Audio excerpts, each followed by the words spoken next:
ఎప్పటికప్పుడు తాజా వార్తలను అందిస్తున్న ఏపీ పవర్ న్యూస్ కు స్వాగతం. అనకాపల్లి ఓలా షోరూంలో కస్టమర్ల ఆందోళన. అనకాపల్లి ఓలా షోరూం వద్ద ఉద్రిక్తత. బండి కొన్న పాపానికి నరకం చూస్తున్న వినియోగదారులు. సార్ నాకు బండి కావాలి కదా సార్, మరి మీ దగ్గరికి రిపేర్కి ఇచ్చేసాను కదా సార్, ప్లీజ్ సార్. వర్కర్లు కాదు సార్, మీరు యజమాని లాగా మాట్లాడుతున్నారు. ఎందుకంటే 4 నెలలు టైం పడుతుంది అంటున్నారు సార్. 4 నెలలు నేను ఎలా తిరగాలి సార్? నాకు వేరే బండి లేదు సార్, నడుచుకుని తిరగమంటారండి. కొత్త బండి కొంటే ఆనందం, కానీ ఆ బండి కొనటమే వారికి శాపంగా మారింది. లక్షలు పోసి వాహనాలు కొంటే సర్వీసింగ్ పేరుతో నెలల తరబడి షోరూంల చుట్టూ తిప్పుకుంటూ యాజమాన్యం చుక్కలు చూపిస్తోంది. రిపేర్లు చెయ్యరు, సమాధానం చెప్పరు అంటూ అనకాపల్లి ఓలా షోరూం వద్ద బాధితులు కన్నీరు మున్నీరవుతున్నారు. ఆ వివరాలు ఇప్పుడు చూద్దాం. సార్ ప్లీజ్ సార్, మీ దగ్గర నేను కొత్త బండి కొన్న తర్వాత కూడా కొత్త బండి 15 రోజులకి రిపేర్ వస్తాయి ఎలా సార్? ఈ రోజేమో మీరు 4 నెలలు అవుతుంది అంటున్నారు సార్, ప్లీజ్ సార్. అనకాపల్లిలోని ఓలా షోరూం ఇప్పుడు వినియోగదారుల ఆగ్రహానికి ఆవేదనకు వేదికైంది. బండి కొన్న పాపానికి షోరూం చుట్టూ ప్రదక్షిణలు చేయాల్సి వస్తుందంటూ సుమారు 100 మందికి పైగా కస్టమర్లు షోరూం ఎదుట ఆందోళనకు దిగారు. కొత్త వాహనాలు కొనుగోలు చేసిన కొద్ది రోజులకే రిపేర్లు వస్తున్నాయని, వాటిని బాగు చేయించడానికి వస్తే యాజమాన్యం నెలల తరబడి షోరూంలోనే ఉంచేస్తోందని బాధితులు వాపోతున్నారు. షోరూం ప్రాంగణంలో ఎక్కడ చూసినా రిపేర్ల కోసం వచ్చిన వందలాది బండ్లు దర్శనమిస్తున్నాయి.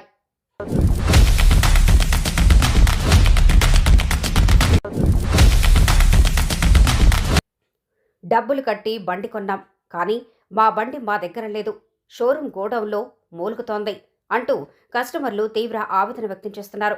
సమస్య అడిగితే మీ అంతు తేలుస్తామని యాజమాన్యం బెదిరిస్తున్నారు. మమ్మల్ని మోసం చేసి బండ్లు అమ్ముతున్నారని, అమ్ముకున్న తర్వాత కస్టమర్లను గాలికి వదిలేస్తున్నారని బాధితులు ఆరోపిస్తున్నారు.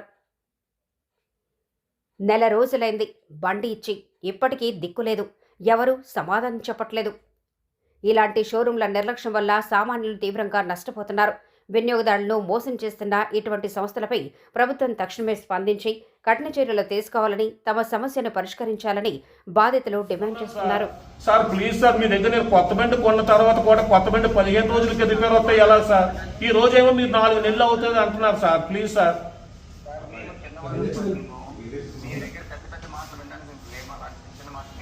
సార్ నాకు బండి కావాలి కదా సార్, మరి మీ దగ్గరికి రిపేర్కి ఇచ్చేసాను కదా సార్, ప్లీజ్ సార్. వర్కర్లు కాదు సార్, మీరు యజమాని లాగా మాట్లాడుతున్నారు. ఎందుకంటే 4 నెలలు టైం పడుతుంది అంటున్నారు సార్.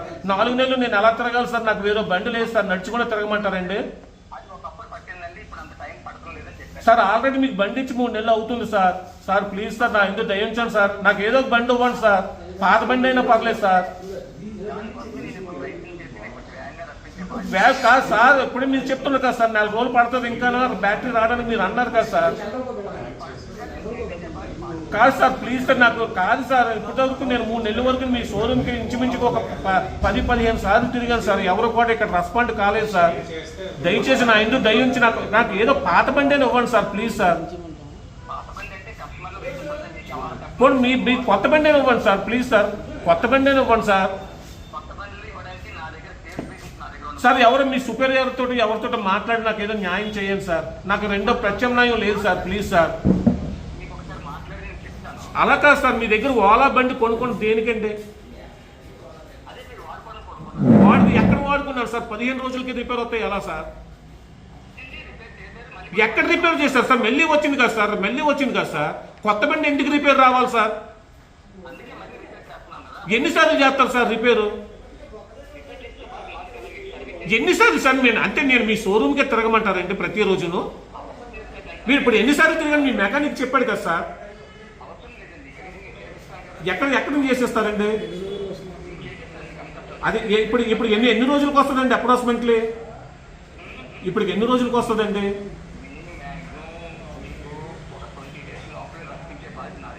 20 కాదండి, 20 డేస్ నాకు ఏదో బండి తిరగటానికి నాకు ఉండవు కాదు. ఇప్పుడు ఎందుకంటే 3 నెలలు కావస్తుంది. ఒకసారి అడగండి సార్, అయితే అడిగి నాకు ఏదో విషయం చెప్పండి సార్ ఇప్పుడే. చెప్పండి సార్, నేను ఎక్కడ ఉంటాను సార్? నేను ఎక్కడ ఉంటానండి?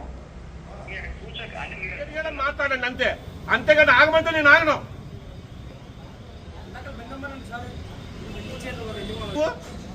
ఒక మేనేజర్ గా ఉండి నువ్వు ఒక కన్జ్యూమర్ తో తేల్చేసుకుందాం అనలేదు నువ్వు.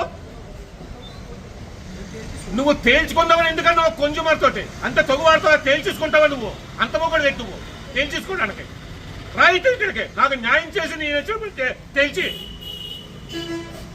అందువల్ల రమ్మంటున్నాను సార్ ఆయన ఫోన్లో కాదు కదా రమ్మన్నా ఇక్కడ షోరూమ్ ముందే ఉన్నాను నేను ఇక్కడే ఉంటాను అంటున్నాను నేను ఇక్కడే ఉంటాను సార్ నాకు బండి వచ్చేటంత వరకు నేను ఎక్కడ ఉంటానండి ఇప్పటి వరకు 3 నెలలు ఆగాను సార్ నేను అప్పటి నుంచి కూడా రెక్టిఫై చేయలేకపోయావు అన్నమాట అయితే ఇంకా ఆ రోజు ఇంత సిచ్యువేషన్ వచ్చినా కూడా రెక్టిఫై అవ్వలేదు ఇంకా ఇప్పటికీ కూడా అసలు బండి కొన్న 15 రోజులకే బ్యాటరీ పోవటం అన్నది చాలా నీచమైన పరిస్థితి అండి ఎందుకంటే వీళ్ళు మమ్మల్ని చీటింగ్ చేసి నాసిరకం బండి నాకు అమ్మేశారండి ఆల్రెడీ కంప్లైంట్ ఉన్న బండి నాకు అమ్మేశారు 15 రోజులకే బ్యాటరీ పోయింది రెండోది ఏంటంటే మళ్ళీ ఇంకో 15 రోజులకి బోర్డు పోయింది అన్నారు తర్వాత అసలు 400 కిలోమీటర్లు తిరిగి బండి కంప్లైంట్ రావడం ఏంటండి ఇప్పుడు మొన్నటి 3 నెలల క్రితం నేను బండి ఇచ్చాను మళ్ళీ బ్యాటరీ పోయింది అంటున్నారు బ్యాటరీ పోయి ఇప్పుడు 3 నెలలు కావస్తున్నా కూడా బండి ఇవ్వలేదు ఇప్పుడేవో ఈ యాజమాన్యం వాళ్ళ ఎక్కడ ఉన్న కుర్రోడు ఏవైతే మేనేజర్ అయితే తేల్చుకుందాం నేను అంతు తేల్చేస్తాను అన్నట్టుగా మాట్లాడుతున్నాడు అసలు బండి కొనేసి అరగాడితో తొగ్గు పట్టడానికి వచ్చామా నా బండి నాకు ఉమ్మని చెప్పి అంటున్నాను అంతేకాకుండా అంతు తేల్చేస్తాను అంటున్నాడు అసలు అంతు తేల్చేయడం ఏంటన్నదో నాకైతే అర్థం కావట్లేదు అసలు మాకు న్యాయం చేయాలని కోరుకుంటున్నాను అసలు ఈ విధంగా నాసిరకం బొల్లు ఎందుకు పనికిరాని బొల్లు మీరు ఒకసారి యాడ్గా చూసేటట్టయితే ఒక 100-200 బొల్లు కొంచెమర్లు ఇబ్బంది పడుతున్న పరిస్థితి ఎలాంటి కంపెనీల మీద కేంద్ర రాష్ట్ర ప్రభుత్వాలు ఉక్కుపాదం మోపి వీళ్ళందరినీ వీళ్ళ మీద క్రిమినల్ చర్యలు తీసుకోవాలని నేను కోరుకుంటున్నానండి నాకు న్యాయం చేయాలని కూడా నేను కోరుకుంటున్నాను అలా ఎయిర్ తీసుకుని 2 సంవత్సరాలు అవుతుంది బండి ఈఎంఐ కూడా క్లియర్ అవ్వకుండా బండి గ్యారేజ్కి వస్తుందండి ఒక చిన్న పార్ట్ ఎంసీ ఏదో పోయిందట పోయి అదిగో రేపు ప్రతిరోజు రేపే అంటున్నారు ఇప్పుడు వచ్చి రెడీ అవ్వలేదు బండి అవసరంగా 1,50,000 కోట్లు కొన్న బండి స్క్రాప్ అయిపోతుంది ఇక్కడ మంచికి వర్షానికి తడి చేసి ఇంకో 2 నెలలు పోతే బండి స్క్రాప్ అయిపోతుంది బండి బయట చేస్తున్నారు బండి బయట ఉంటున్నాయండి ఎవరు రెస్పాన్సిబిలిటీ ఎవరు వాళ్ళకి రెస్పాన్సిబిలిటీ లేదు ఎవరికి లేదు ఇక్కడ షోరూమ్ దగ్గరకు వచ్చినా కూడా ఎవరు పట్టించుకునే పరిస్థితి చాలా ఇబ్బందికరంగా ఉంది బండి మేము నడిచి రావాల్సి వస్తుంది చాలా ఇబ్బందికరమైన వాతావరణం వీళ్ళు కూడా అన్నాక కూడా స్టాఫ్ కూడా ఏమీ చేయలేని పరిస్థితి ఉన్నారు వీళ్ళు మేనేజ్మెంటే వర్క్ మేనేజ్మెంట్ ఒక 10 సార్లు పైన వచ్చి